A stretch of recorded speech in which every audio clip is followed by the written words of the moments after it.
এই fake ID জ্বালায়। আমি অ্যাস্টনিশড হয়েছি গত সপ্তাহে একটা ফেক আইডির ফলোয়ার দেখছি 1 মিলিয়ন। কত? আমার ভিডিও ছাড়ে, আমার ছবি ছাড়ে। আপনারা কি মিলিয়ন এগুলো বুঝেন?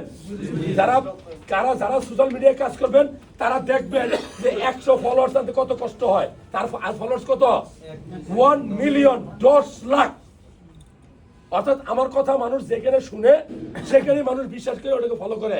এটা আল্লাহর রহমত আমার উপরে।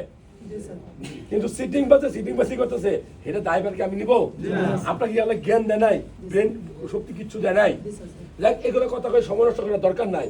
আমি বলবো যে 5টা খাবার খাবেন, যে 5টা খাবার খেলে আপনার মা বোন, আপনি, আপনার সন্তানের রক্ত সন্তান রোগ হবে না। সেই 5টা খাবার সম্পর্কে জানতে চান? নাম্বার 1, কাঁচা কলা। কি? কাঁচা কলা ভর্তা ঝোল। কাঁচা কলা খাওয়ার সময় অবশ্যই চামড়াটা ভাজি করে খাবেন, সবচেয়ে গুরুত্বপূর্ণ, এখানে ভিটামিন সিও থাকে। নাম্বার 2, আপনার রাস্তার পাশে তৈরি হয় কচু শাক, অযত্নে বড় হয় কচু শাক, অযত্নে বড় হয়, অযত্নে, সেটা খাবেন, আপনার রক্ত শূন্যতা রোগ থাকবে না। আপনার রাস্তার পাশে অযত্নে আরেকটা শাক তৈরি হয়, সেটা তেলাকুচা, খাবেন, আপনার রক্ত শূন্যতা রোগ থাকবে না। 3টা হয়েছে নি? আর নাম্বার 4, আপনি একটু ডিম বা ডিমের কুসুম খাবেন। নাম্বার 5, যে কোনো কলিজা যেটা সংগ্রহ করতে পারেন আপনার সামর্থ্যের আলোকে, আপনার ধর্মের আলোকে।